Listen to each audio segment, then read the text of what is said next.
Welcome to episode 12 of the Black Male Study Sessions. The Black Male Study Sessions are a series of conversations focused on the issues affecting black men and boys. As always, the Black Male Study Sessions are brought to you by the African American Men's Historical Society. The AMHIS is a black men's historical society focused on issues affecting black men and boys. And to learn more, go to amhis.org or go to the Substack at amhis.substack.org. One of the most well-known ways of controlling a population is by dividing that population either by political factions or by military factions or by propaganda. In the case of Black Americans have mostly been divided by political affiliation, but most recently by gender, and also you could say gender affiliation. A lot of the political frustration and a lot of the political confusion going on with Black America is on the surface tied to Democratic and Republican politics, but on an academic level and increasingly on a social level, a lot of the divisions between different parts of the Black community go right down the line of gender divides. Certain parts of the collective are catered to politically, while other parts are ignored. And when they're not ignored, they're demonized. So I wanted to have this conversation with Dr. Tommy J. Curry about how we can be divided politically, some of the machinations and some of the processes of dividing Black people by gender, why that is, and how we can remedy that. So again, as always, my guest today is Dr. Tommy J. Curry, one of the seminal voices of Black male studies, and most of you know as the author of The Man Not. Professor Curry, how you doing? I'm doing well, sir. How are you doing today? Always doing well. It's always a pleasure when you're able to take time out of your schedule to have these conversations. So thank you. No, it's always a pleasure. Always a pleasure. All right, so let's dive right into it. Dr. Curry, why are we so divided by gender, and what's the purpose of us being divided by gender in America? Well, I think there's a few historical points that we have to make. Okay. The notion of gender as we see it, um, where it was a major factor in the way that Black people attributed violence, malintent, was something that was really invented during the 1970s. Now, we have all kind of pundits that want to read this kind of antagonism backwards, right? You have a whole field of people that have tried to write a history suggesting that Black men and women have always been divided based on politics. People like Beverly Guy Chaftal, other feminists that write about the ways that Black men always sought patriarchy and that this was the motivating feature of Black men not only fighting for freedom against slavery, but trying to actually mobilize Black politics throughout the 20th century. So you had an enclave of academics that have embraced liberalism to the extent that they saw gender as a way to explain behavior in the Black community, political desires in the Black community, and ultimately the distribution of power within the Black community. You see this especially in Kimberly Crenshaw's work, mapping the margins, for instance. So what we've done is we've started to say, and this is erroneous given the data, but we have started a campaign suggesting that Black women are always the most oppressed, that Black women are always the most disadvantaged, and the primary actors of that oppression and disadvantage intra-racially are Black men, specifically straight Black men. And what we've done to mobilize this idea is to utilize disproportionate rates of violence in our communities as an expression of Black men's malintent. And I find this idea to be strange as well as dangerous. So remember, and this is a piece of history that people don't like to revisit. When you look at the sociology coming out of the 1970s, so you think about people like Francis Rogers Rose, you think about people like Joyce Ladner, who authored Tomorrow's Tomorrow, you think about people like Robert Staples, right? When they encountered gender, the explanatory factor was not the idea that Black men were patriarchs. As I've said before and many times, There is no notion, there's not an idea of black men being patriarchs until the invention of black feminism. White feminists, as well as white sociologists prior to the 1980s, consistently referred to black men as either effeminate, emasculated, or they talked about them in terms of being weak men, homosexuals, pedophiles, etc. So all black male sexuality was demonized in relationship to them being subcultural, lower class, and black. Now that's important because what we have today is a reimagining of history, which is why it's primarily located in the works of English professors and people who do literary criticism. There is no material history. And what I mean by that is that if you look through the annals of history, you don't find black men making public statements or writing treatises about the inferiority of black women. This is something that's really strange to me because what we often find are pieces, fragments of people quoting Anna Julia Cooper, right? Or people following Michelle Wallace, right? I mean, you see this with Jamelia Lemieux talking about, the relevance of the black macho decades upon decades after it's not only been refuted, but even Michelle Wallace has said that it was something that she invented and wasn't well researched and got from basically looking at television. So gender becomes a way for us to enforce a kind of internalized racism amongst ourselves. And it's really a class dynamic. When you read someone like Elaine Brown in The Condemnation of Little B, one of her primary concerns was about whether or not the black middle class were utilizing negative stereotypes about black men to justify class elevation.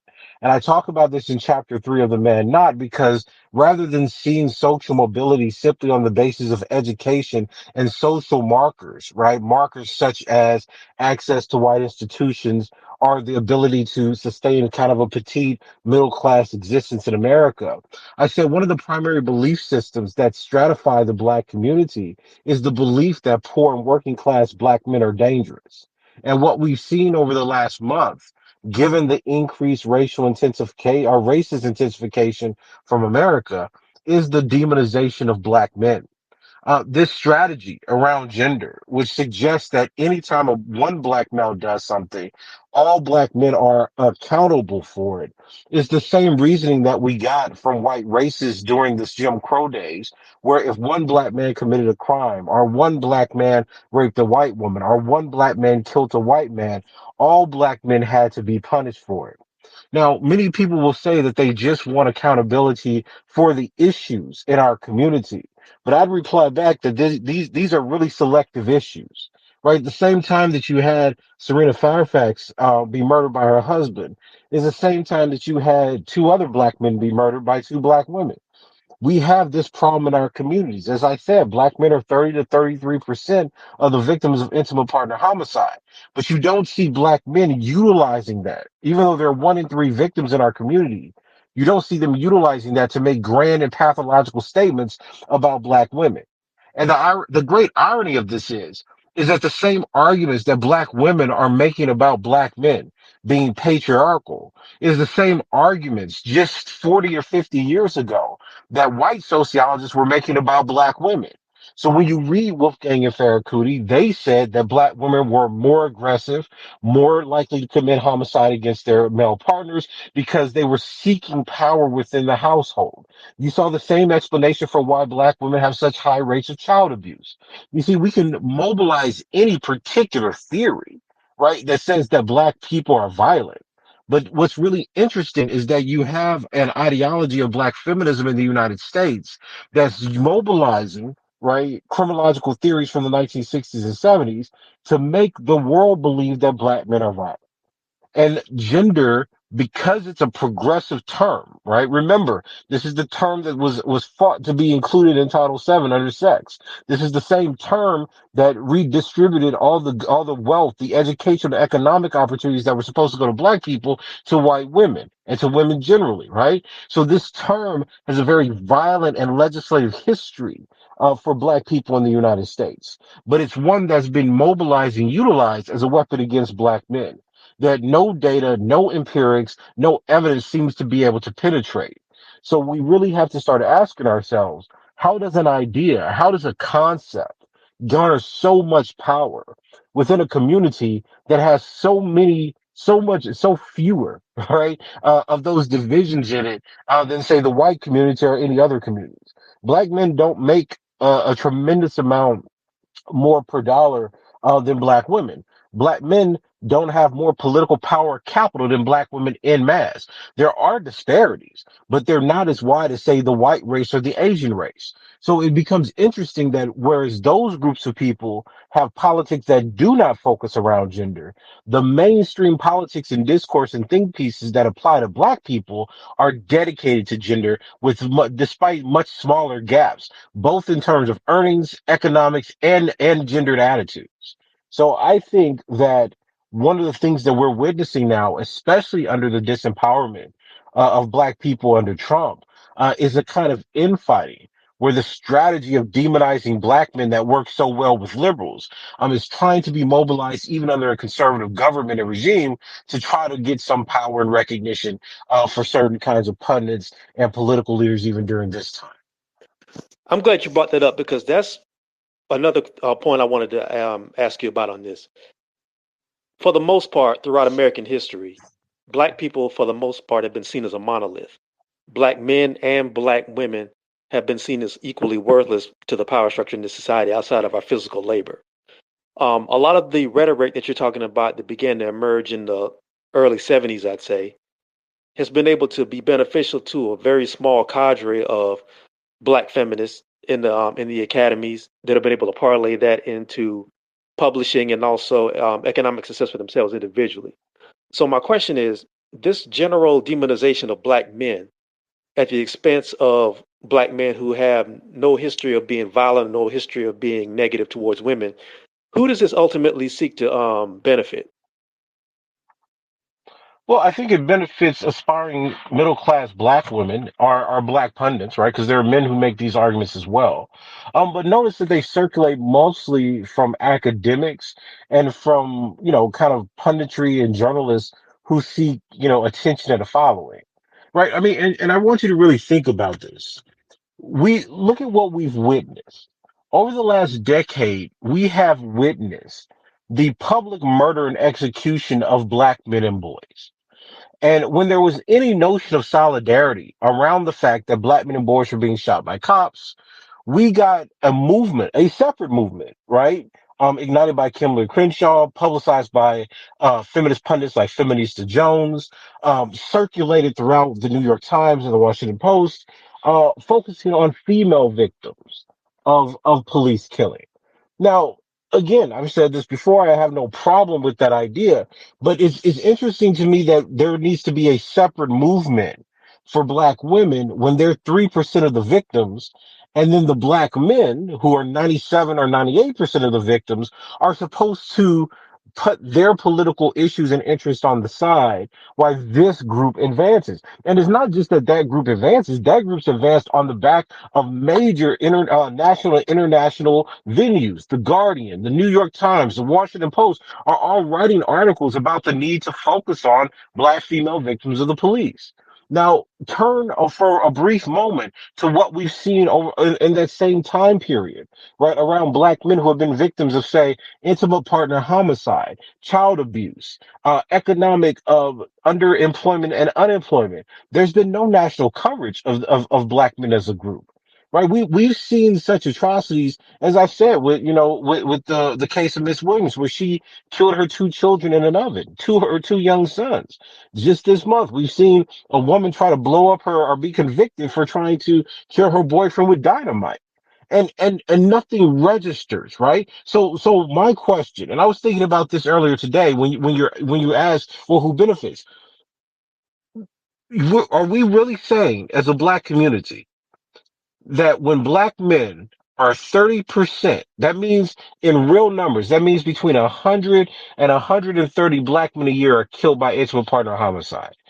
We should ignore those groups of people, those lives, because we're trying to engage in an endeavor that says that black women are pure, or black women are innocent, Or black women who commit violence don't need the spotlight shown to them because it makes the group look bad. But then when you flip the coin and say, well, there's only another 100 plus. So for black women, for instance, in 2024, there were 260 murders, right? There's 260 single offender black men who killed black women out of millions, out of 22, 23 million. So the people who benefit from this division have to be incentivized to do so by certain institutions and thinkers. Because you can't make me believe that out of there being 44 or 45 million black people, 23, 24 million adult black people, that your focus specifically goes to the 200 black women or or the 100 black men, right? So what we have to analyze, I think, both as academics and as a black community, is why are we trying to make black men seem as if they're incompatible with the rest of the community? Right? Violence in our communities happen every day. It's correlated to poverty and segregation. And given what's happened with both the Voting Rights Act and with the idea of defeating affirmative action and the elimination of government jobs, right, where black people now have to compete in a corporate structure that has no incentive to hire us, we're going to see the rise of poverty. We're going to see the rise of underemployment and unemployment. So then who benefits from these gender politics? It's going to be a certain accumulation of black academics and pundits and maybe activists who are still being funded by white liberals. But given that that's not the main program, that elevation and the stability of that gig is not going to be like it was under the reign of Biden and Obama. So I think that the black community has to start being very careful, and we need to start identifying people who are lying on our own communities. Right? It's so easy to get the world or to get social media fired up about bad straight black men, but they refuse to confront the other violence and the antecedents to violence in our community. And Tori, the thing that I wonder about this is, see, here's why this is a setup. We have been arguing, especially black male studies scholars have been arguing for years, that we need to be honest about the history of ideas and the numbers, the rates of violence in our communities, so we could solve them. So black male studies scholars are not out here saying black women are evil. They're not saying black men are evil. They say that black people need treatment, right? We need therapy. We need economic progress. We need to eliminate poverty, substance abuse, etc. I've said this multiple times. Now let me ask you this question. What do you think is going to happen when white people start digging into these numbers? Right. See, black male studies scholars have been saying we should contextualize this because black people are not evil. Black people are not violent. Black people are not pathological naturally. So what do you think is going to happen when white conservatives and racists start looking at FBI supplements, our NIBRS supplements, and they start pulling out how violent black women are to black men, and they start pulling out child maltreatment studies and seeing how child abuse and child murder is rampant in black communities in comparison to other communities? What story do you think they'll create then? You see, we've focused on what we call a gender war because you had black feminists demonizing black men being incentivized by white liberals, but the same data that shows that there's similar rates of violence and child maltreatment, child injury and death, black men who are victimized by black women who kill black men who kill black women, et cetera, et cetera, et cetera. They can pull those very same numbers because they're all public and they'll have a hell of a story to tell.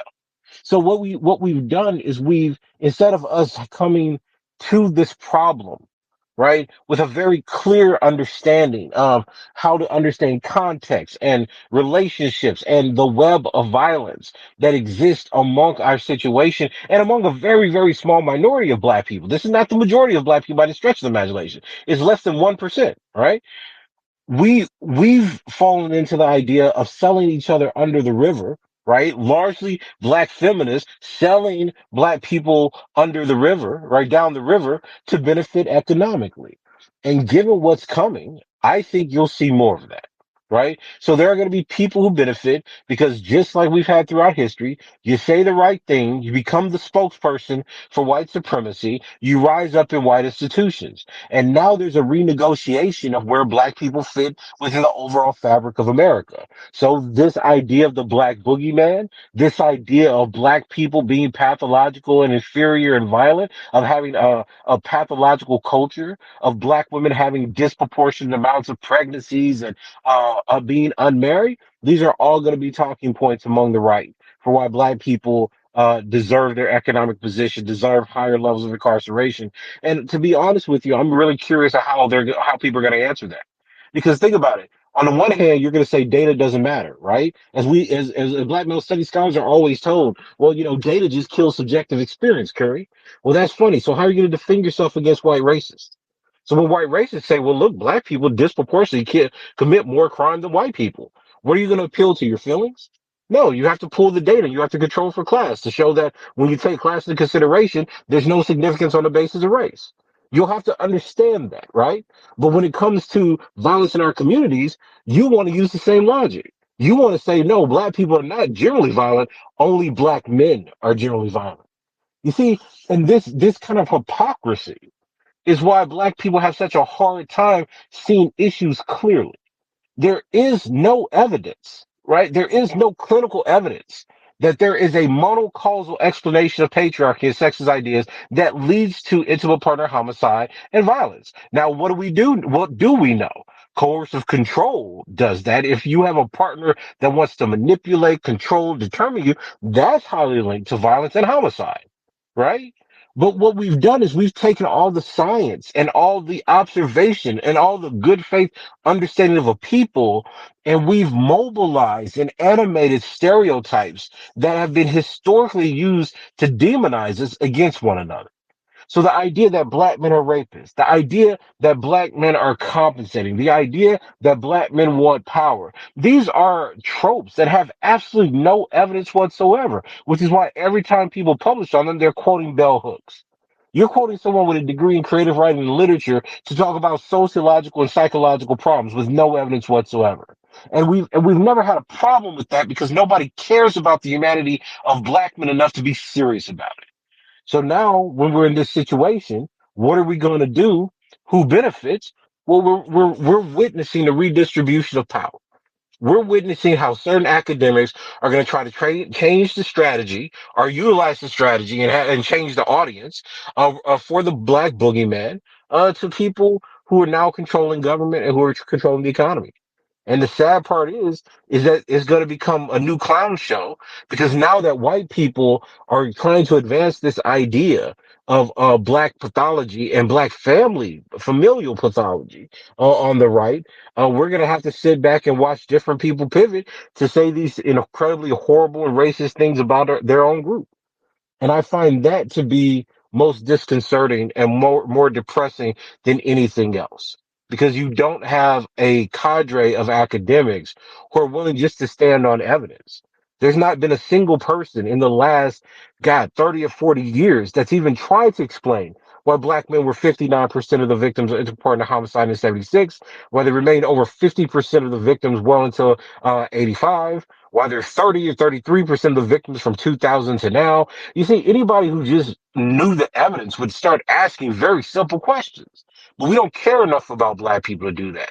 We care about whether or not we get likes, whether or not we get social media followings, whether or not we get white liberals to pay for us to speak at an event. And all the while, working class and poor black people suffer because they're the talking points and not the policy agenda's purpose. We're not focused on them in terms of policy. We're not focused on them in terms of preventative measures. We're focused on them for likes and prestige. And it's really a sad situation. But Black America, I don't want to say Black America's cooked, but it's certainly a dark day given what we're dealing with both politically and internally. I want to get back into the idea of divide and conquer, which is one half of the title today. There is a time honored tradition in military history where the first line of breaking down your enemy's resistance is propaganda.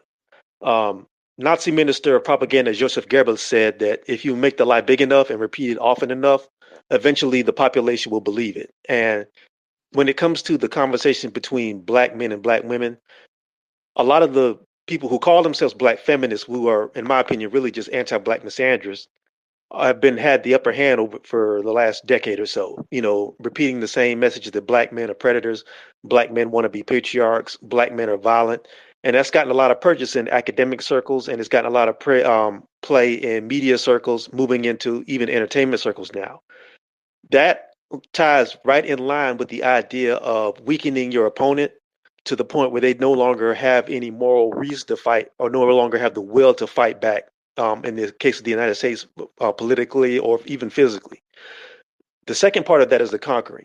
And the way you do that outside of military force is if you have what used to be called the fifth column, which was basically sympathizers of your enemy inside the city or inside the country that you wanted to conquer. And basically, they would go around and basically promote this propaganda or work to sabotage the culture inside the city that they wanted to take. That happened in France before the Germans invaded. It happened in the Netherlands before the Germans invaded there. The Nazis were very good at this technique. And my question to you is: do you think that some of the rhetoric that's been promulgated through academia, moving into media, like I said earlier, do you think some of this has some of the same characteristics as a fifth column and that sort of propaganda? No, I think it definitely does. I mean, I largely spoke about it as propaganda, but as you know, people like Gaskew and Gilmore, Dr. Gilmore at Toronto now talk about this as counterinsurgency disinformation. So we have a very strong argument and knowledge of the ways that populations are both re-socialized and the ways in which they fall in line with ideological programs. I think what's worrisome about black people is that we've moved from a time of understanding, and I can't emphasize this enough. I mean, think about what we've moved from.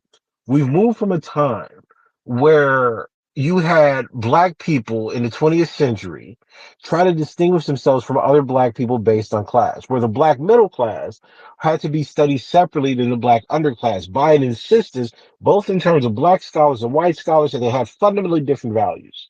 And then when this black middle class had the opportunity after the civil rights movement to move into institutions, they mobilized a certain kind of subcultural idea to talk about how these poor black people were still dangerous, specifically poor black young black men were still dangerous to the American dream and to the continued elevation of black people, and they had to be left behind.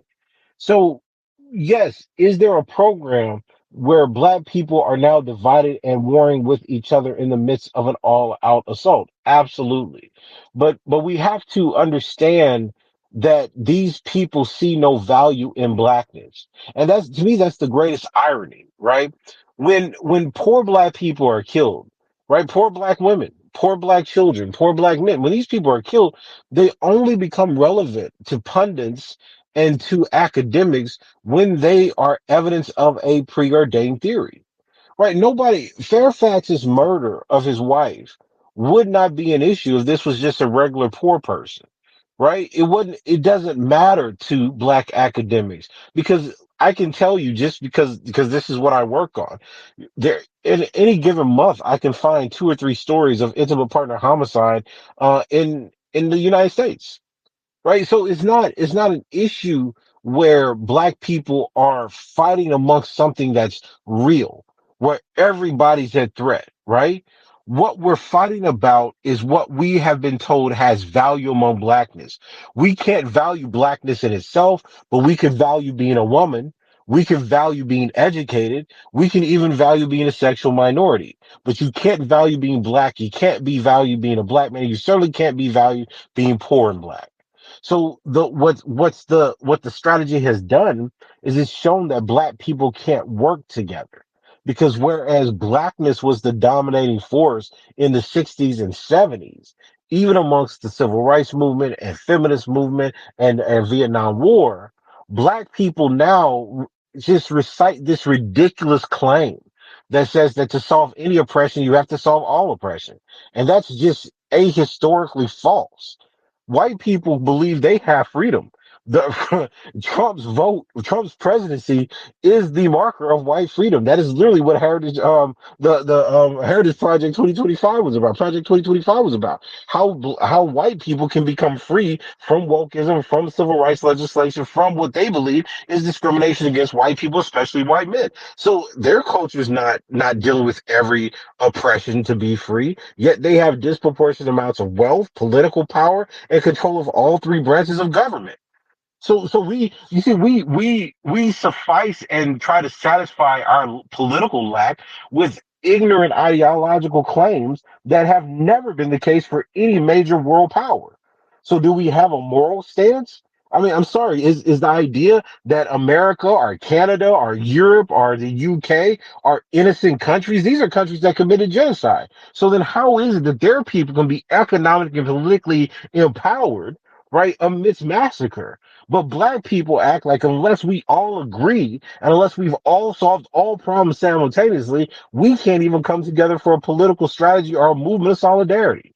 You see, the kind of brainwashing that idea takes, because if you just think about it, no one has achieved that. No other group of people have achieved solving all problems together. So then why would that be the criterion or standard of any movement when you're dominated by people who are increasing the inequalities that you claim you want to solve? America's sexist. America's white and patriarchal. It's capitalistic. It's anti-black racist. It's anti-indigenous. It's committed genocide and now is on another war and is Islamophobic. But does that decrease the amount of safety and security that white people feel they have within their own society and their own governments? No. But a black person has to say, well, if you don't agree with me politically, if you don't believe my same idea, if you don't have the same attitude that we have, that is a fundamental block where we can't operate in terms of politics and we can't interact socially. You see, it's how white people took away white people on the table and they pulled it from under us and they have us on the floor fighting for the crumbs. And that's the mentality that's being mobilized in our academic work, where we fight each other for what we believe are the remnants of political recognition or capital. And the problem that I see, right, and you see this very clearly when you're out of the United States. The problem I see is that Black Americans can't think beyond their political moment. There is no one telling the truth because the truth does not get funded. And that's just the reality. Every pundit we have discussing this moment, be it on MSNBC, be it in their dialogue with Black Republicans, and notice how Black Republicans and minority Republicans have become a central piece of punditry. So now you never just get people who are always on the left discussing politics. Now what you have are them debating politics. The right side is always adequately represented. This means that the ideological mechanism, the platform and voices that we've traditionally heard from has shifted. And we don't have an answer for that. So the question about divide and conquer, absolutely. And the problem is that as we have a right wing bloc that's now in charge of government, economics, jobs, etc., how long do you think it's going to take black people and other racial groups, right, to move over from left to center to right? How long do you think it's going to take for the same people that are saying black men are violent to fit in with the white supremacist narratives that, you know what, black men can't lead families? You know what, black men can't hold jobs? You know what, black men aren't motivated? You see, though the talking points are the same, you're just going to change the cultural explanation for it. Right now, the argument is patriarchy. The argument under the right is just going to be cultural dysfunction and pathology. That ties into another part of this conversation because, as you said earlier, all this rhetoric against black men is not going to just be limited to black men. No. A lot of the people who were pushing a lot of these narratives were able to do very well for themselves for a very long time, like I said, in media and in academia. But with the rise of this new administration and also with the pushback against quote unquote wokeism, a lot of those jobs and a lot of those careers are being phased out. There's almost total new regime change happening in academia where there used to be bastions of liberalism or the humanities. A lot of those scholars are being forced out. A lot of those academics, I should say, because a lot of them aren't scholars, are being forced out. We just saw the mass removal of about what 300,000 black women from the workforce in the federal government. That ties into the 500,000 black men that have lost their jobs over the past 5 months, and the numbers coming out. I think in the next month or so, says that overall black unemployment may reach 1.7 million across the board, Hmm. across all economic stratas. Hmm. Now, tie that in with the fact that, as you said, the table has been removed, and we just had legislation and a lot of court cases come down that are basically starting to gut the Voting Rights Act, and also the redistricting and gerrymandering of the American electorate in American congressional districts. All these things combined together basically spell very hard times, to put it mildly, for Black Americans in general, and that means from the upper class to the lower class. Absolutely. A lot of these people who have been pushing this anti-black male narrative are going to end up finding themselves right back out here with everybody else. So that my question to you regarding that is, if that's the status quo, if that's going to be the new status quo, and as you said, a lot of people who were not being able to get jobs in media for the past year and a half after Trump got in office are now suddenly back on TV again. Does that change the character, and does that change the um, ideas about who we should listen to, as far as like if we're going to get our political Yeah, ideas from? it should. It should. But, because we shouldn't trust people. But I said this when, a while back. I mean, I guess I've been out the States now for almost 7 years. But I said this when I was leaving. I was like, do you notice how they were shooting black children in the streets?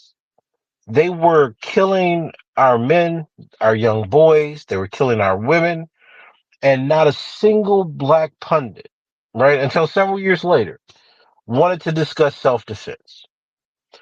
And and that resonates with me because look at what's happening in Ukraine, right? When that war started, they kept all the men back. They said they had a right to self-determination. They fought, people died, but it was internationally recognized they had a right to self-defense. Look at what happened with Israel and Palestine. The whole argument about Israeli aggression is over whether or not Palestine has a right to exist and therefore defend itself, right? Because it's been a victim of genocide and colonial or settler colonialism. And when the very same subject comes to black people, right? The very same subject comes to black people will remain silent about the ongoing attacks to our people.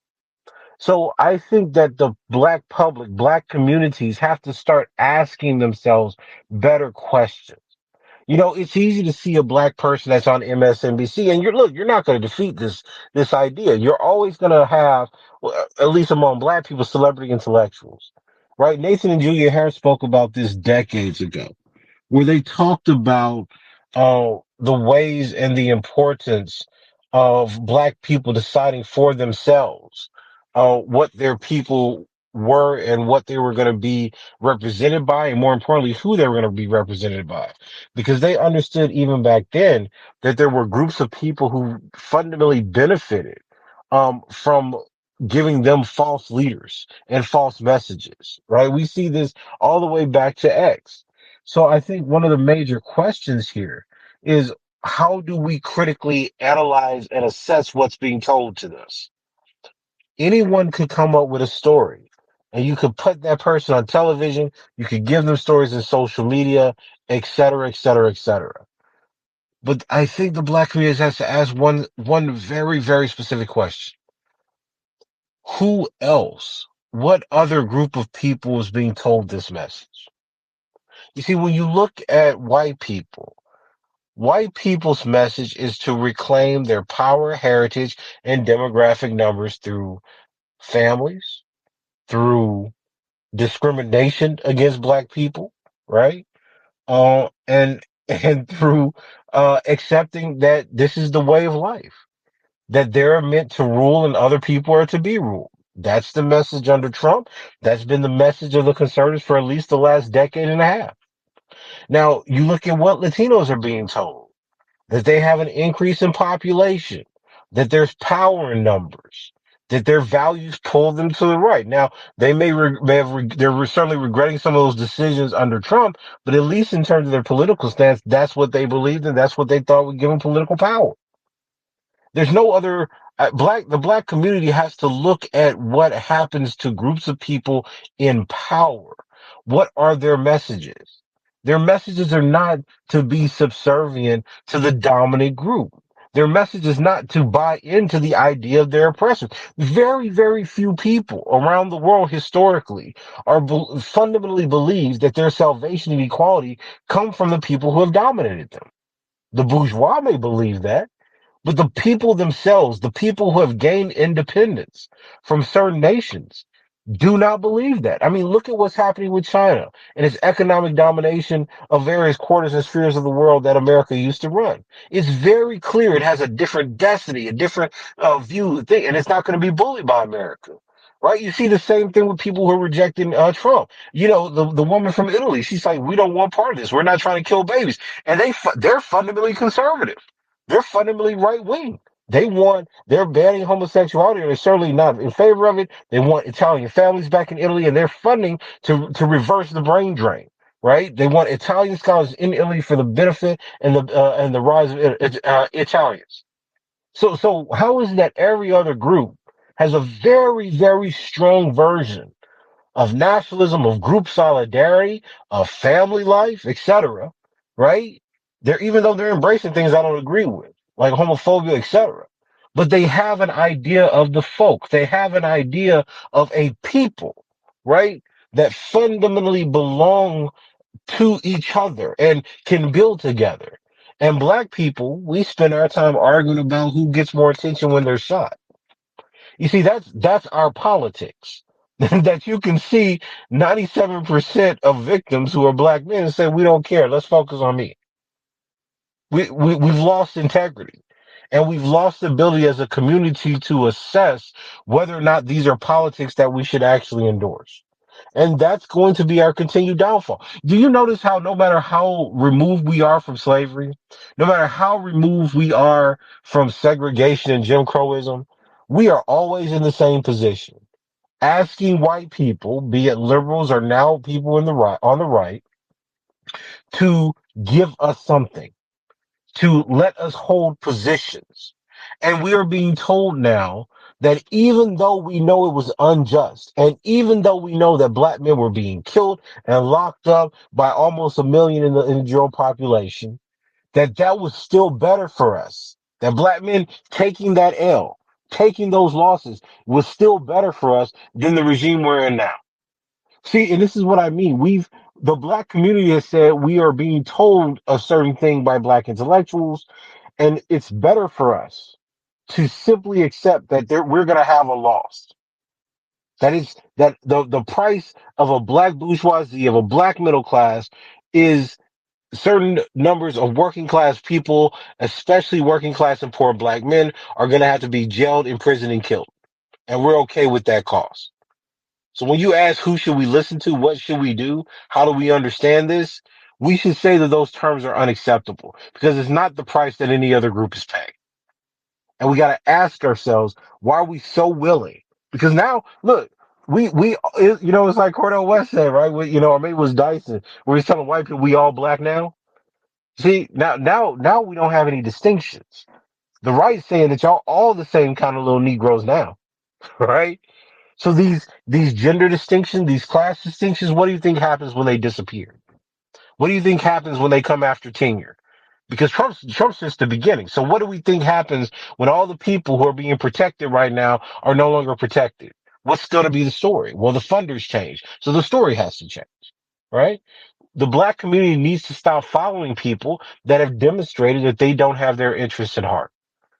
And as much as we want to complain about it, we're responsible because we have led groups of people who don't come from us, who are not part of us, who have no stake whatsoever in the ability of poor and working class black people to thrive. We say, well, look, we'll let them represent us. Just like BLM. I didn't elect those people to represent me. My mother didn't represent those people to represent her. The people from Lake Charles, Louisiana, who are impoverished and still suffering from segregation, didn't vote to have those people represent them. So I'm confused why they somehow represented everyone. But we couldn't have that conversation because the left told us anybody who dares to question BLM are homophobic, sexist, misogynoir. You see, we can't have conversations that are basic. Who and why do you think you represent my interests? We're not allowed that because we're people who are ruled over, not a people who are self-determined. And that's fine if that's the destiny we choose. But our community cannot keep standing by idly and asking why does this keep happening and what do we do by appealing to groups of people who are funded by our oppressors. That's just not good business. That ties into the second part of the divide and conquer strategy. Because, again, going back to history, if you look at the fate of the collaborator, whether it's the collaborator with the Soviet invader, whether it's the collaborator with the German invader, whether it's the collaborator with any invader in the colonial strategy from going back to the 1600s up until maybe the 1950s.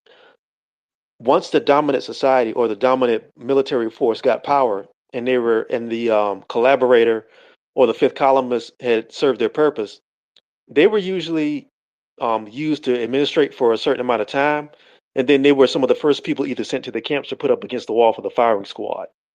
And I feel like what's happening with this regime change and the fact that a lot of the liberal funding that was feeding a lot of these people, whether it was in mass media, whether it was in the academy, has basically dried up and gone away. And a lot of these people who used to push a lot of these narratives that used to have a lot of power in the black community and even in the white liberal community, that power is pretty much gone because they're not able to sway the majority of black people anymore. Some of them still have their influence, some of them are still visible, but a lot of the reach that their words used to have and a lot of the anti-black misandry they used to sell, it really doesn't have purchase anymore because the economy is so bad right now that people aren't really trying to hear that. So Yeah. my question is, what do you think should happen to those people? Because because what's going to happen is they're either going to disappear into their money if they still have it, or they're trying to refashion themselves as black radicals, which usually happens in a lot of situations like that. So what do you think is going to happen there? No, I think they're going to try to assimilate or they're going to be bought off by a different political platform, right? I mean, you have to remember, man. I mean, a lot of the anti-black misandry that we see in the academy has its roots in a very strong religious ideology. Right. I mean, a lot of the black feminist tenets, function more as a religious foundation, kind of as Protestantism, where people have personal relationships. The same way a person has a personal relationship to God, people have a personal relationship to this idea and this identity, which is why data, facts, contradictions, hypocrisy, these things don't matter, right? It's about the revelation they personally got, and they think that this is the solution to everything. Well, the world doesn't work that way, especially since now you have a blatant anti-feminism coming from the right. Right? So yeah, I think they'll be reabsorbed. I think you'll have a few of them that are going to come out as being fundamentally Christian thinkers, right? That they talk about faith and the new need to save black women is going to be very much based on things like safety, security, traditionalism, etc. I've known some of these people since they were kids. So and that's what they believed in the first place. So I don't see that as being a big stretch to assume. And I think that ultimately we're going to have a deliberate misleadership class. I was watching Eddie Glaude a couple days ago, where he was talking a little bit. I think it was maybe he was addressing the conversation around his endorsement during Hillary Clinton running for president. And I was just struck because now everyone's saying, oh, it's dark, it's midnight. We need to think differently about what's going on. But I mean, look, man, I could think 10, 15 years ago, when people were trying to have these kinds of conversations, those people wouldn't get jobs. I mean, I was on hiring committees where people were said there where candidates came in and, had these very pro-black tips, had a strong pessimism about America and the reality of where it was going. And the committees that I was sitting on blatantly said, no, they're too radical. They're not a good fit here, etc.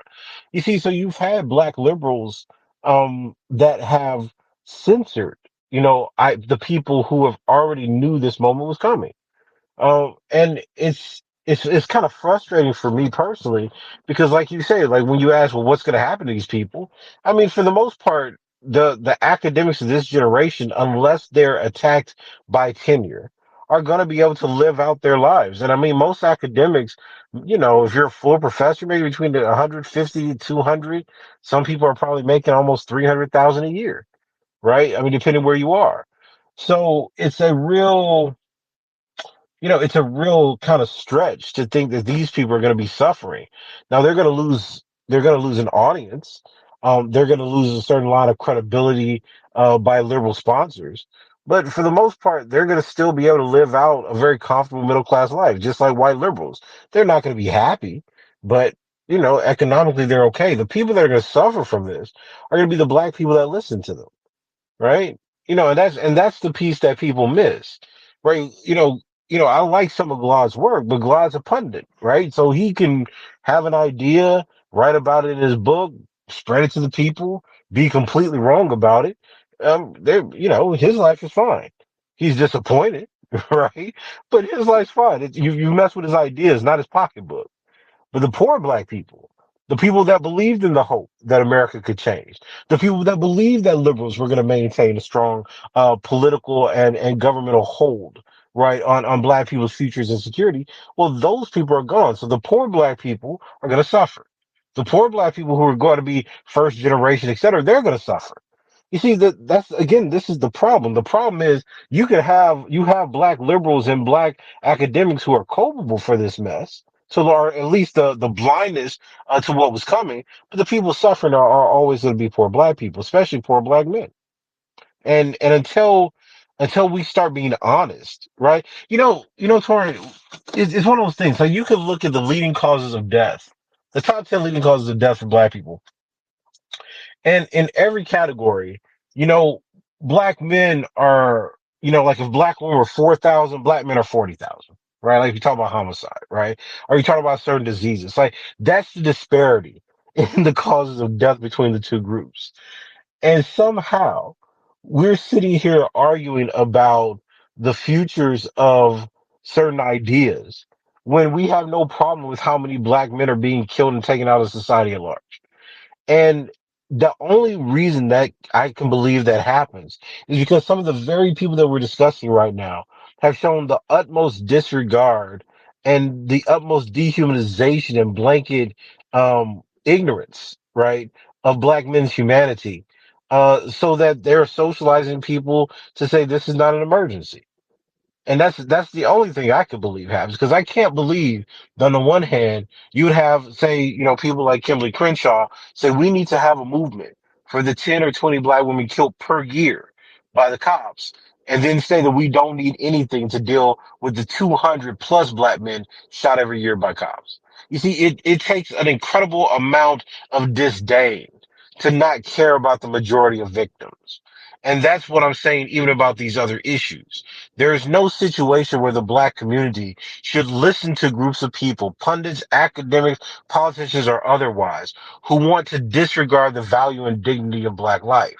But it's an uncomfortable situation where you have to encounter the propaganda that shows you that the victimization you're claiming has to be shared with the people that you think are the main perpetrators. And what we've done is we've put an exclusive currency on victimization and simply can no longer comprehend what it means to actually be responsible and compassionate thinkers about other groups of people within our community. All right. I want to move the conversation into another topic, and also if you have a, we want to try to do a brief Q&A while we have the doctor here. So if you have a question, go ahead and send your request in so I can bring you up. And also I sent a couple of invites to people who said they wanted to speak. So check your DMs, just be sure you see that if you want to come speak. I want to move into the conversation around seek and destroy, because everything you've laid out has real world effects when it comes to our politics and when it comes to our lives for the most part. The conversation around black job loss, like the people who I mentioned earlier, the 300,000 black women who've lost their jobs over the course of this administration, that has become a cause celeb with a lot of black politicians, to the point where politicians are even making statements saying that we have to fight back against this because these women have lost their jobs. But on the other hand, I wrote an article a couple weeks ago called No Jobs for Black Men, where 500,000 black men have lost their jobs. But there's very little conversation about that, and there's very little political action on that at all, to be honest with you. I think Ayanna Pressley put out a statement basically focused on black women losing their jobs, but nobody said anything regarding black men. Do you think that that's part of this process I was talking about earlier, where you have different parts of the community seeing themselves as separate and only looking out for their interests and not looking out for the community? No, absolutely. And this is what I'm saying, right? we've entered a world where we have to trust that or we have to acknowledge that other black people no longer care about certain groups of black people. That's where we are.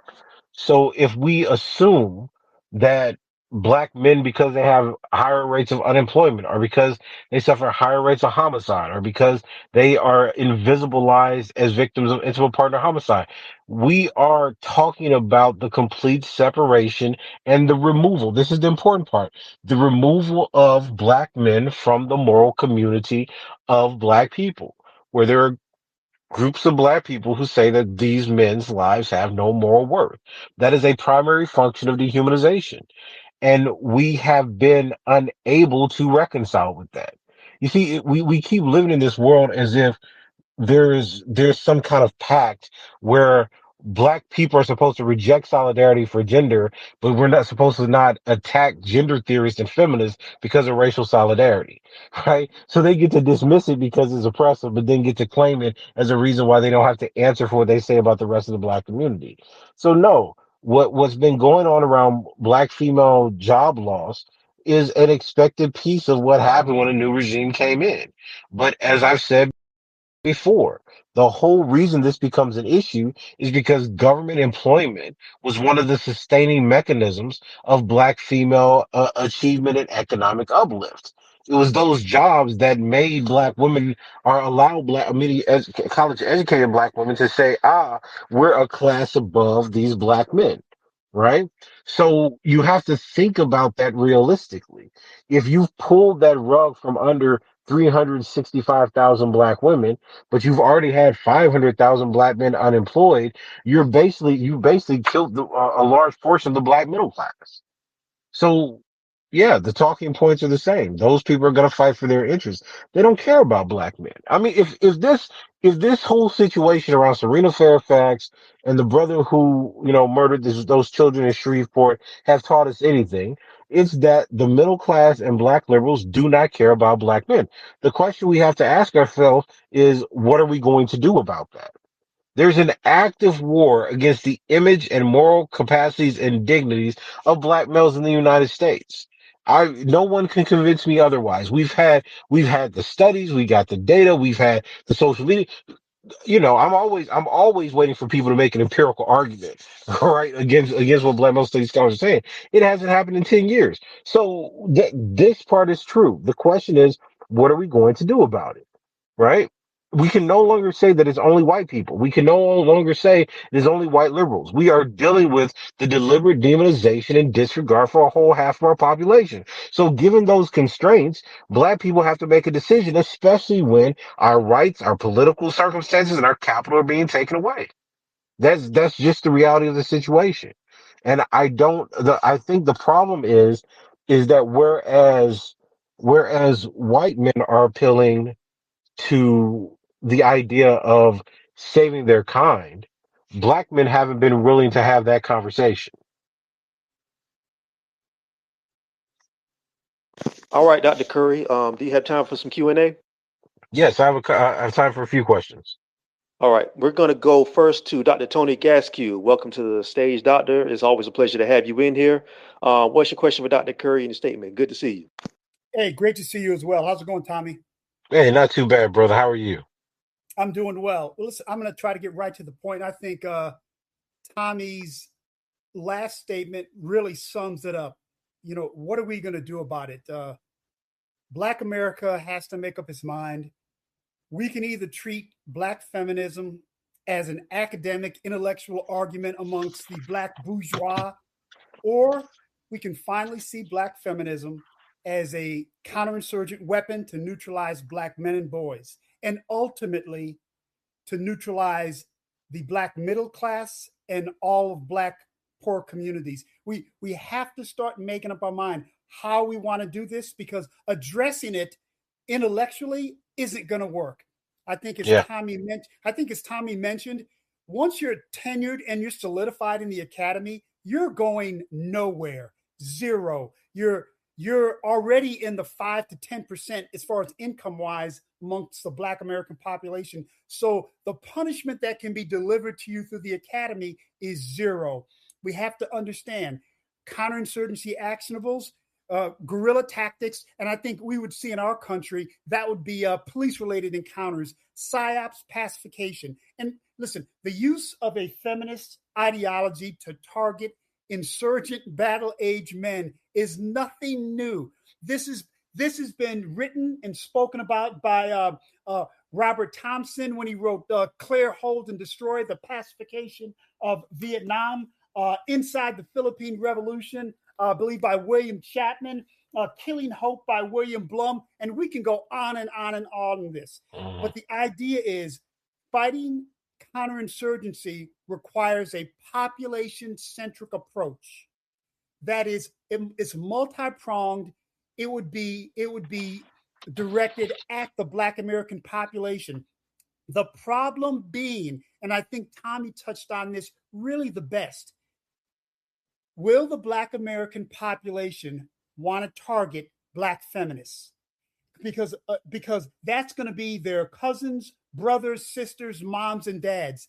And to deal with this, you have to deal with it the way that you would deal with any counterinsurgency operation. And that isn't intellectual. So my question, Tommy, is, do you think at some point, we've talked about this before, a cataclysmic event turns the course of this?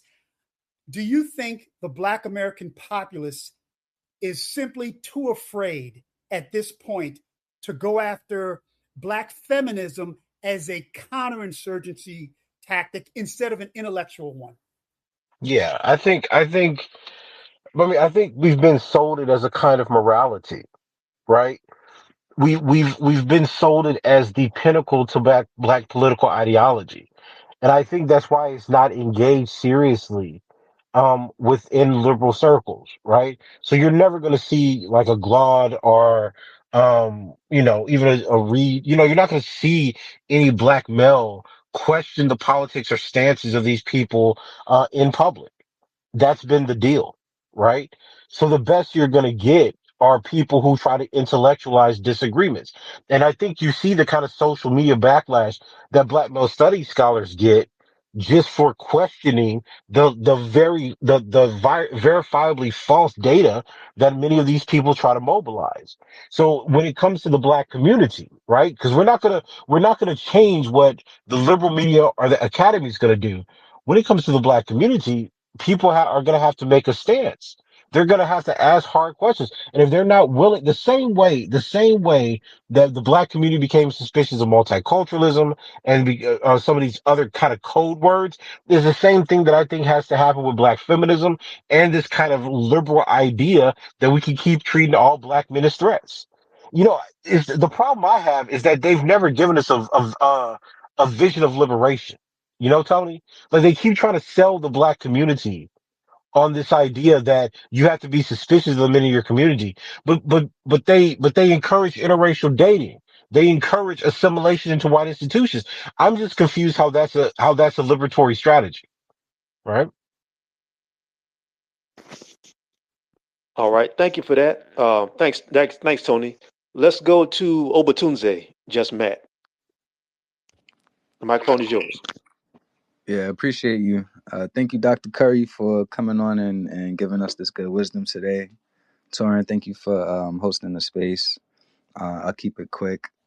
So I was just, seeing some stuff online about, the manosphere, and I had saw this journal article recently that was commenting on the femisphere as sort of like the manosphere for women.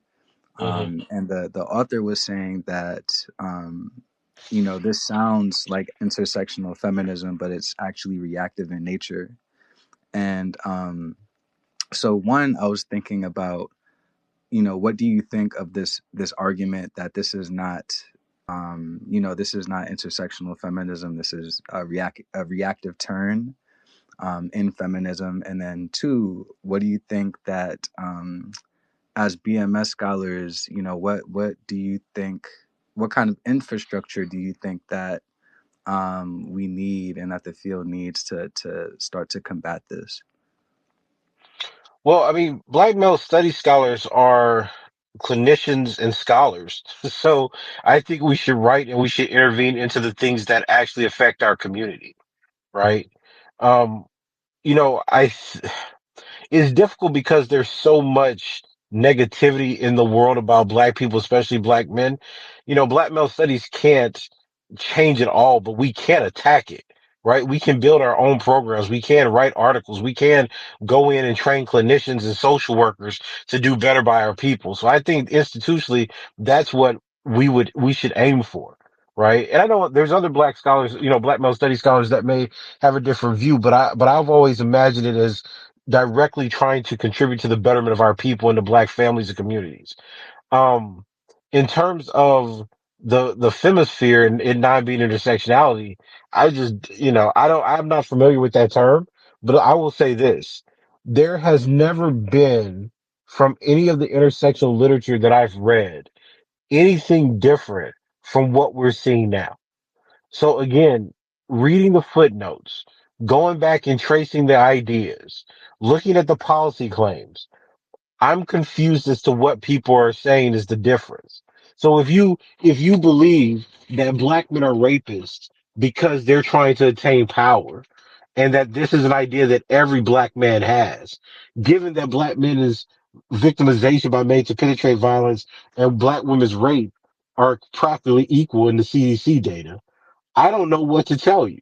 You see, I don't, because intersectionality theories say we need to focus on these issues. And you say, yes, let's focus on these issues. Here's the data. Can we discuss it? No, I don't believe in data. Well, then what do you want to discuss? How black men are patriarchs and they kill black women and rape black women.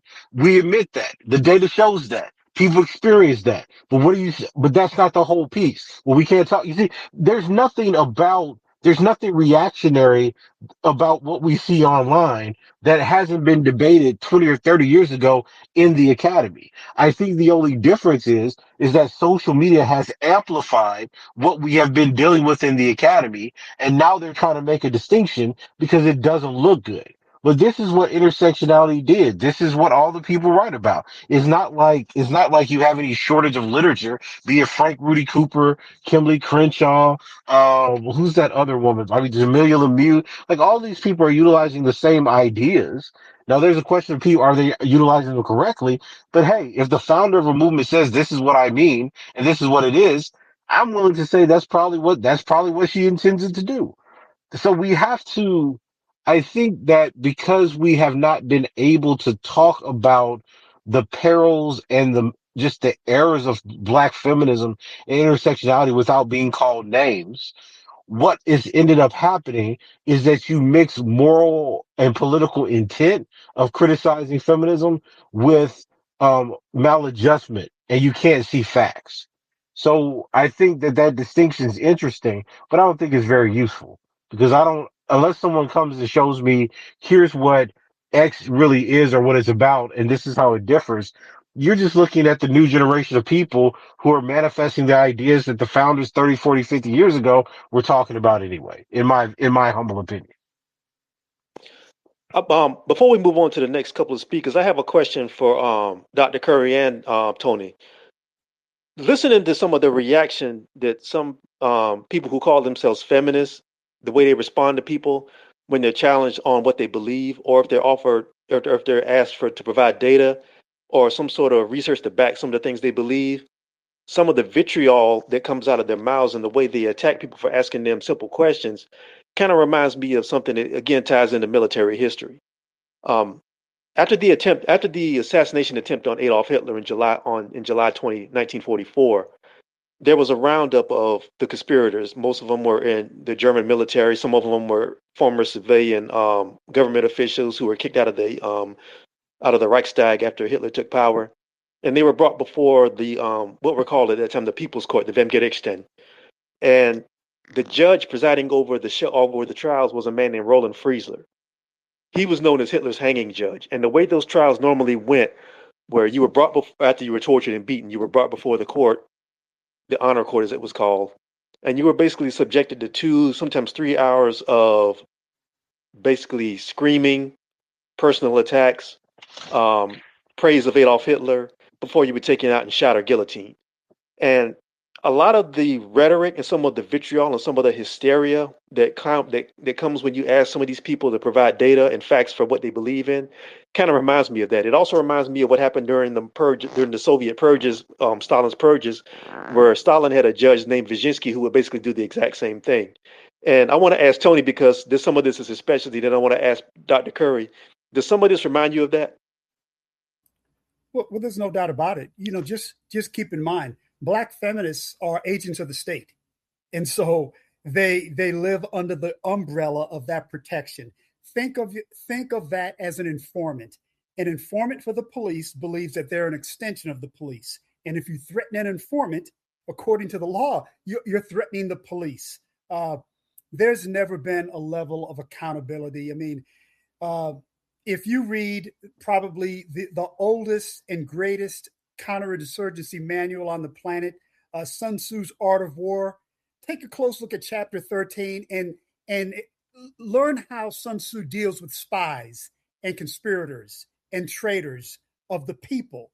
It's a very clear and swift ending, but it becomes difficult once again because you have to make up your mind on whether or not, and we use the terminology in counterinsurgency, feminism is going to be dealt with through a silent battlefield, that the state is going to neutralize feminists. So let me make this crystal clear.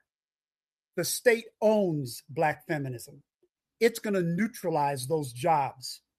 As you can see with the government job cuts, Black feminists are going to be dealt with by the state because their usefulness is over. The neutralization of Black Americans, it's not complete, but it's on autoplay now. And so the state doesn't really need Black feminism anymore to push that agenda. But it's a lack of accountability. It's a lack of pushback. And listen, at the end of the day, um, Black males have to step up. Listen, we understand we have 100 years of research. We have a complete understanding that we are targets for neutralization. When the middle class become targets, you're going to see maybe a slight change, but it's just a lack of accountability, Torrin. And until there's accountability from the Black American population, not the state, until there's pushback from the Black American populace, it's going to continue.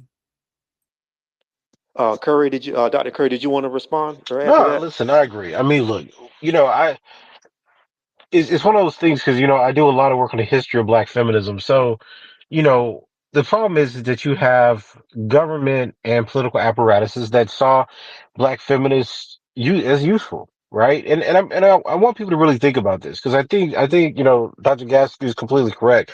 But I mean, think about this. What other idea that Black people come up with in the last two, 3 or 400 years, right? Depending on how far back you want to go.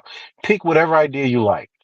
What idea that Black people created has been funded, encouraged, and utilized the way that intersectional Black feminism has? Right? Every white person knows it. Every white liberal's read bell hooks. Every white liberal knows the story. Why do you think that is? They don't know the story about Pan Africanism. Hell, most of them haven't even read King. He has a damn monument. Right? Like there's something about that dissemination of an ideology to even the white population that we should be questioning. And you can hide behind this kind of moniker of, oh, I'm protecting Black women. Well, no, because you don't care about poor Black women. There's not outside. I mean, who were the people saying let's focus on poor Black women's issues? Now they may use maternal health as a talking point, but they're not looking at the experiences of everyday poor Black women. They don't give a damn about the Black women that exist where I come from. They don't care. Like my grandmother used to have to clean white people's houses. They're not talking about that Black woman. They're talking about the Black women that went to Harvard. They're talking about the Black women who have college degrees that want jobs in the government or want jobs or grants to start their own businesses. And listen, if that's your political posture, I'm actually not mad about it, but I will assess it. And I'm saying that political posture and the people that you're in bed with, like how some Black feminists were writing in their memoir that they liked Hillary Clinton because she's a boss, right? Well, who does that serve? Because that's a Black feminist emulating aspiring to the political power that a white woman has that she's gained through corruption, state terror, and the manipulation of black people and the white populace. But they respect it. You see, we pretend that if it's in blackface that it's a new idea. So you can white people say black men are rapists, oh, that's racist. Black feminists say black men are rapists, oh, that's just gray gender theory, right? We're not attuned to the necessity. And I just want to say something else real quick. It's not just that it's black feminism.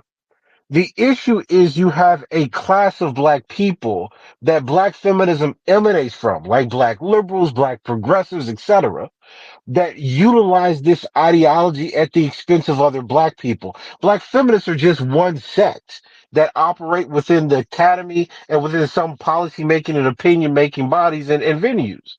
But what we're dealing with are groups of middle class black men and women who work for the state, who have no problem seeing poor black people take the cost so they can make economic profit or stabilize their profits, right? And we're listening to a group of people sow discord and the lack of solidarity amongst our people, mind you, when the evidence says otherwise. And I'm always surprised. Torin, this goes back to what you were saying.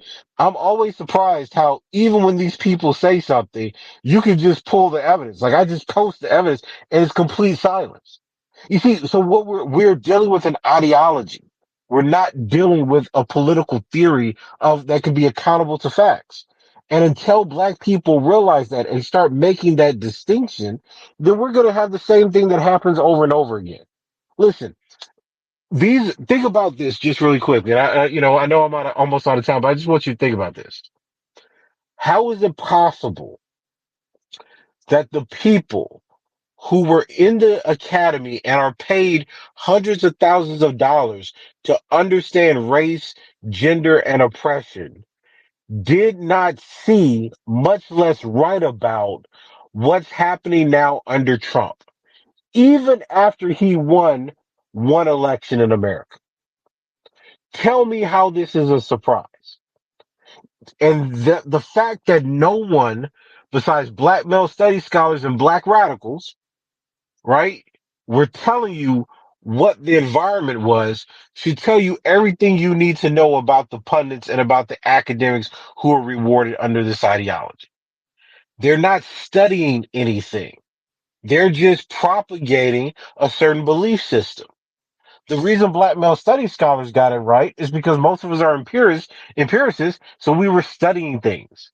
We were looking at behaviors, right? The reasons I decided to leave America, I was like, this is not going to get better. History tells us what happens here, right?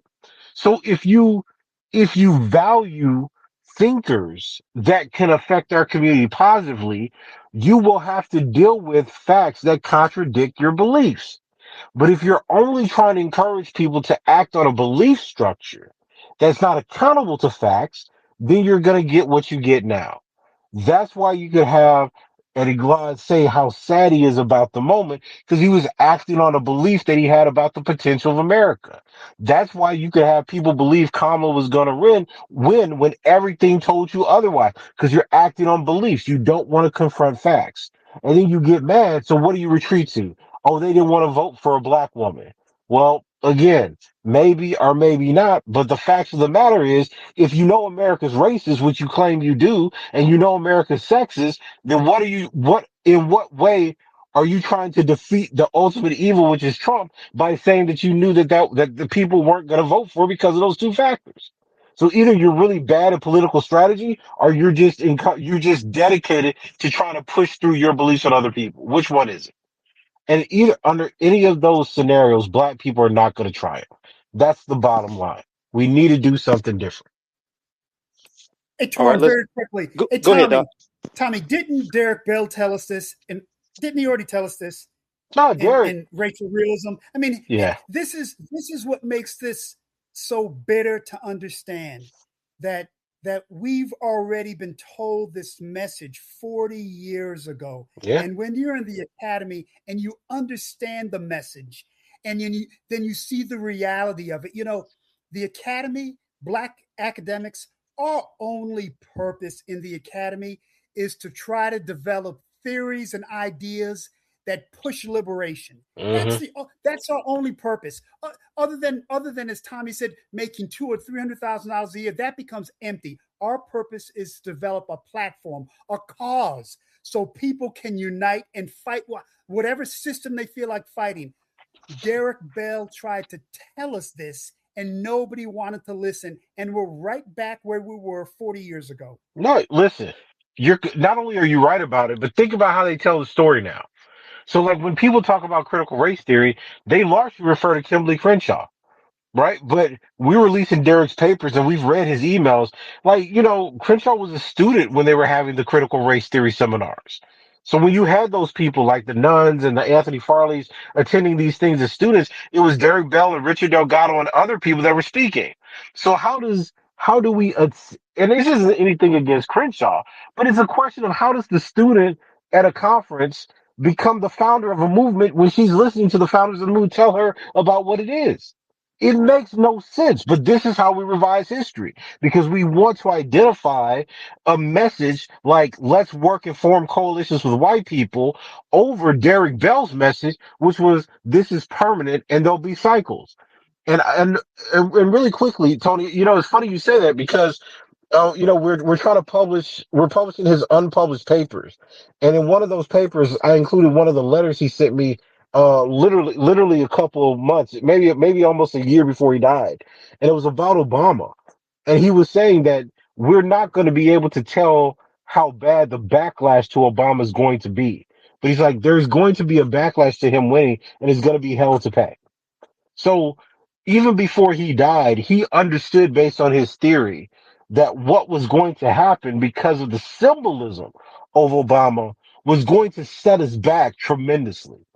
And notice how the theory of intersectionality has nothing to offer us because there's no white people that's willing to work with us. Right. And I heard Crenshaw say that she knew a backlash was coming. Well, if you knew a backlash was coming, why were you out on the streets starting movements for 3% of the people being killed instead of trying to build up some kind of black independence or black solidarity? You see, these people just say whatever they want because they're celebrity intellectuals. If you knew that a backlash was coming, why did you pursue the politics that were based on coalitions? Why did you pursue endorsing a black female presidential candidate in a world where you knew that racial realism existed and that they would not vote for this person? You see, all that tells me is that you're committed to an ideology and a method that has nothing to do with reality because you can't tell me that's the winning strategy for black people. And now black people got Trump. And God only knows what happens after Trump. God forbid if we get a DeSantis in office or any other person that they see as being reasonable, right? On the right. This is the problem. We don't have accountability or foresight to call a system what a system is. And then we have all these people now, food prices, gas prices, wars, disease, etc., running a country and a government that was installed there because of the negligence and the incompetence of the left. I don't I I want don't to know. I don't know. I want to bring I want to bring in Dr. Gilmore. He's been waiting patiently, but before I bring him in, I want to make a point about what you just said, Tommy. Um, right about the time when Trump, the first Trump administration, I went to a conference in Atlanta where the panel was Kimberly Crenshaw, Tim Wise, Brittany Cooper, and a couple of other people who I forget. But it was basically about how they can mobilize political power in the wake of Trump. And I noticed that there were no black men on the stage. There was no black scholar, no black male scholar up there at all. And I was able to. There was a reception afterwards, and I asked one of the organizers about that, and he didn't really have an answer for me because my question was like, you're talking about organizing political power in Atlanta, which is supposed to be the home of black resistance in the South and in the larger country. And I'm like, you don't have anybody up there who can speak to the concerns of one half of the electorate that you want to reach out to organize. And he kind of gave me like a half answer and just kind of walked away. And I just wanted to say that that kind of ties into what you're saying, Tommy, because it makes perfect sense. But let's bring in Dr. Gilmore and with his question, and then we'll go around the room. Go ahead, Doc. Thanks for letting me speak, and I really appreciate the commentary so far. I got one quick comment, and then like a couple questions if that's all right. So the quick comment is like, it's related to the second question. So, there's this like scandal around Black male studies scholars pointed out that Black feminism and intersectional feminism is deeply aligned with state interest and elite liberal interest. And this is despite the fact that you could find like military scientists, professors at the Air Force Academy, writings from Muslim female scholars from 20 years ago talking about the importance of feminism for the ability of democracies to wage war against white people or against non-white people. Like that's not controversial, right? It is in Black studies, but not outside of it. Then there's this recent finding about, the Andrew Mellon Foundation, one of the largest multi-billion-dollar foundation that controls humanity research in America, has a CEO that's a former Black studies professor at Yale who's an intersectional feminist.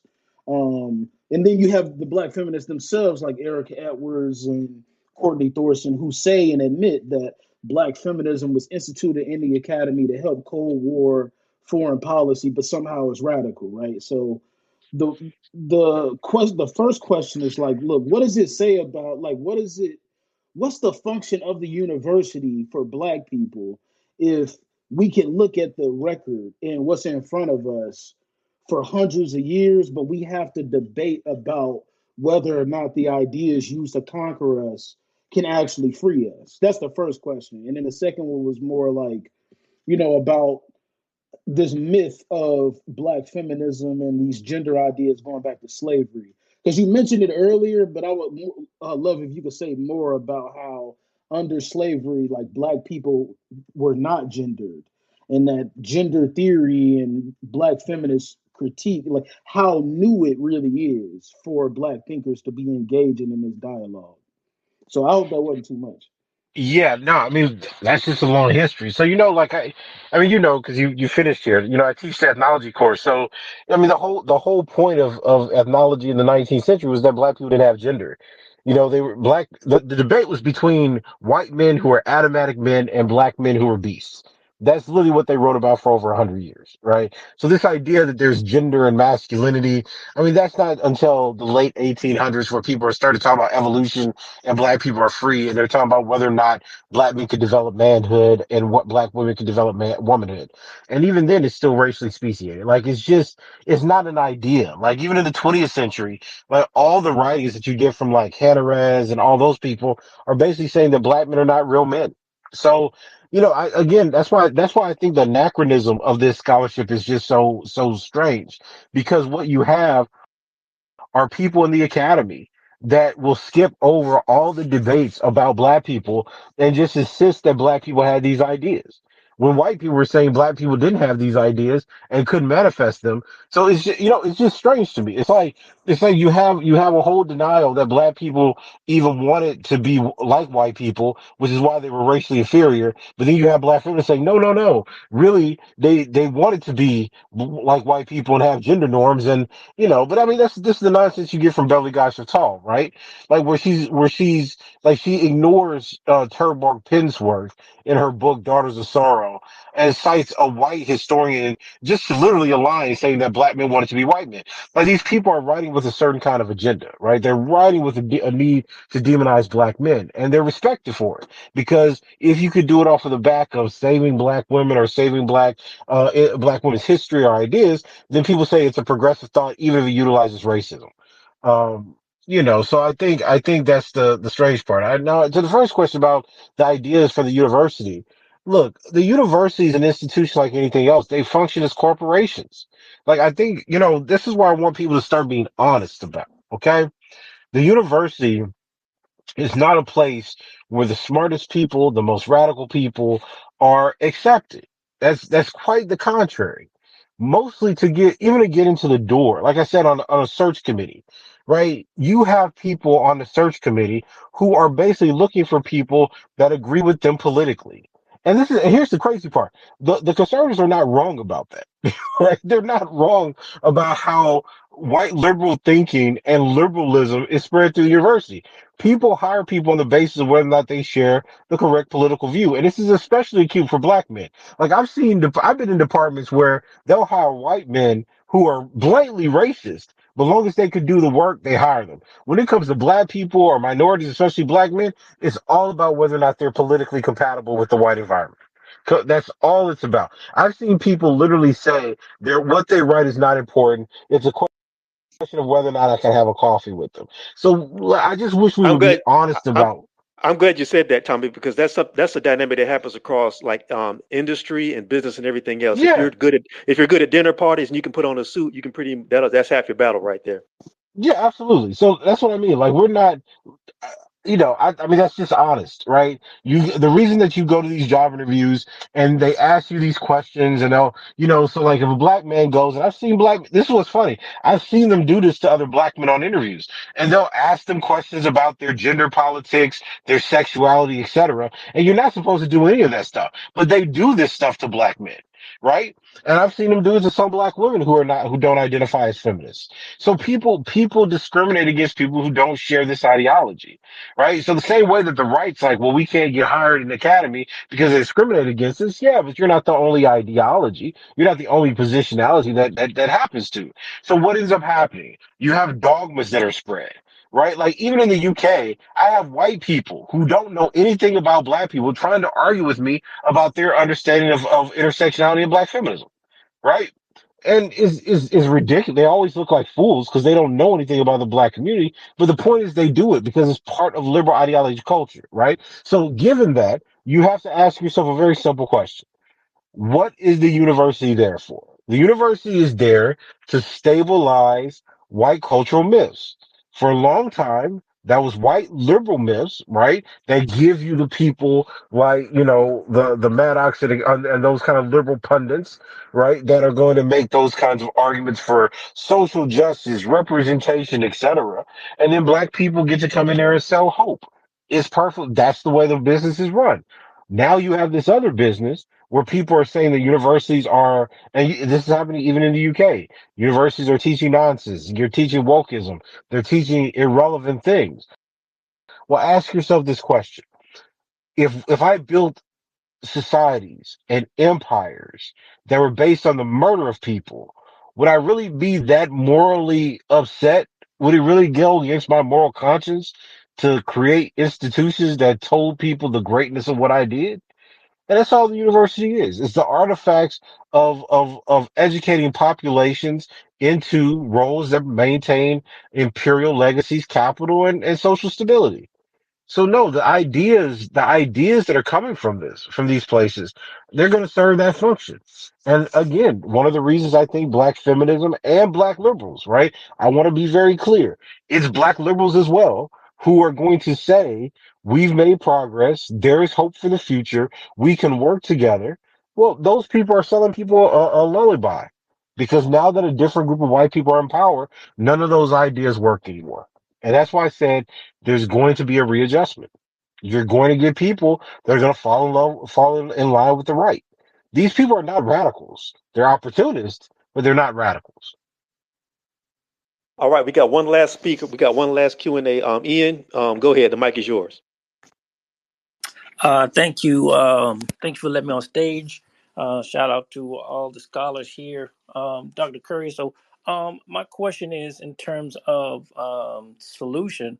Tony mentioned what Derek Bell wrote about. And I learned about Sylvia Hmm. Winters from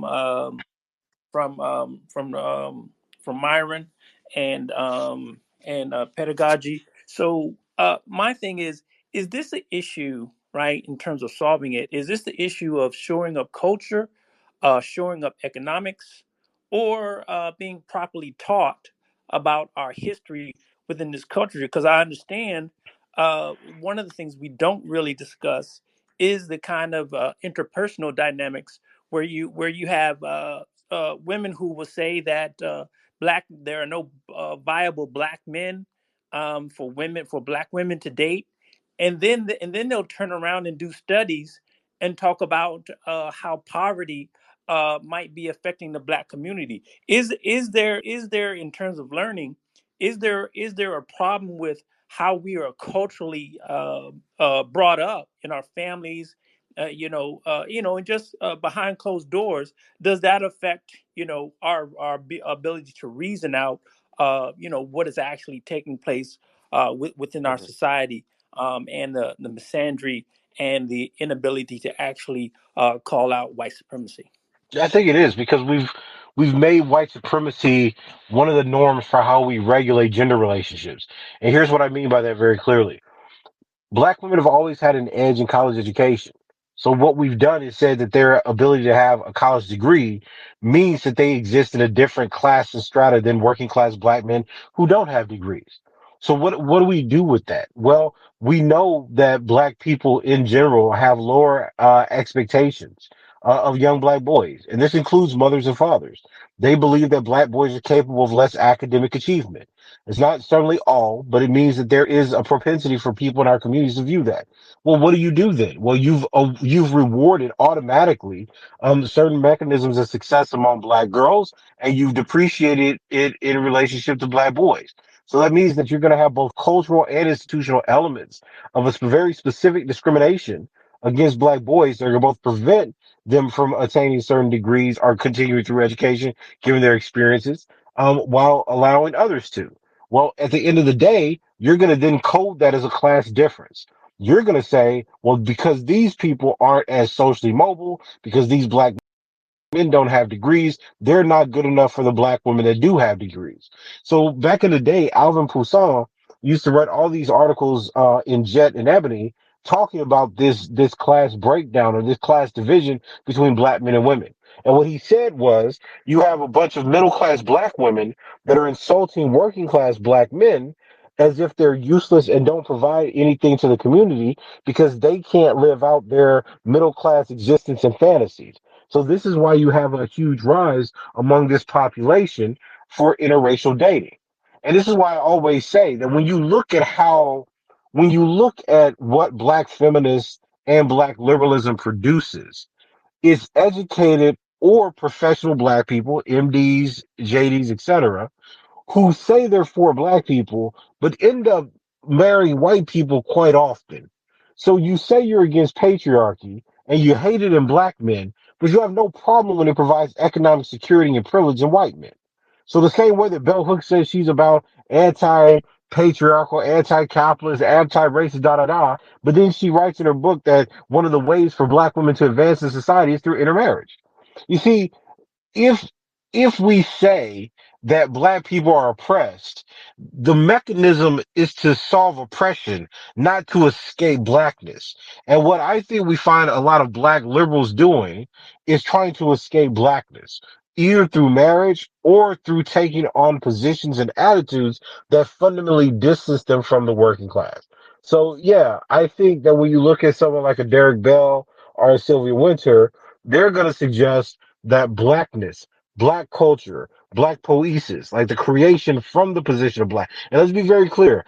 Sylvia Winter was a black nationalist. She was very clear that the black power movement, the black arts movement is what were her intellectual inspirations. So when you think about that, you have to ask yourself, why is there a need for black people to retreat from blackness? Right? And I think that's what's being socialized in our communities, in our households. We're running away from each other because we don't see any redeeming factor, right? In blackness. We're treated so horribly. Everything is negative. And look, that's just what black feminists are doing too, right? Black feminists demonize black men because they're demonizing the pieces of blackness that they don't want to confront. So they are literally trying to argue that they're somehow separate and different.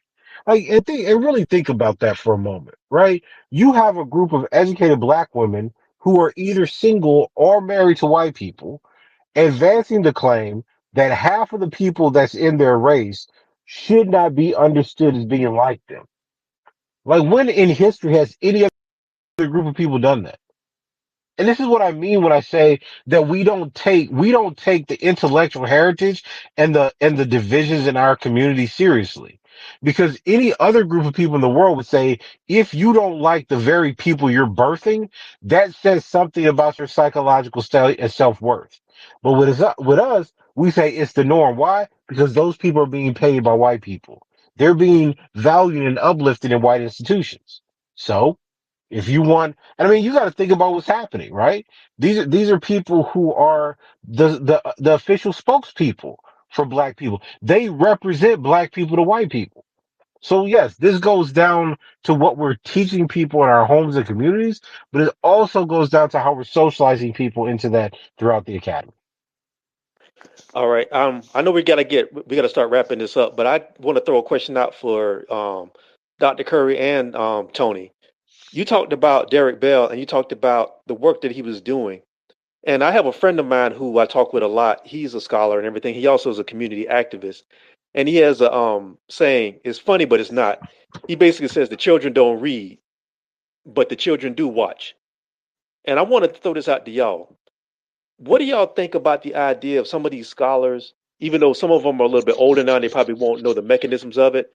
But I personally think it's important to get these messages out via social media, the same way the people who have issues with black men have gotten their message out via social media. And if that has to come through spokespeople like me, or if it has to come through people who can do this and push this out into the world, what do you think about that as far as disseminating some pushback against some of these things we've talked about today? I'll ask Tony.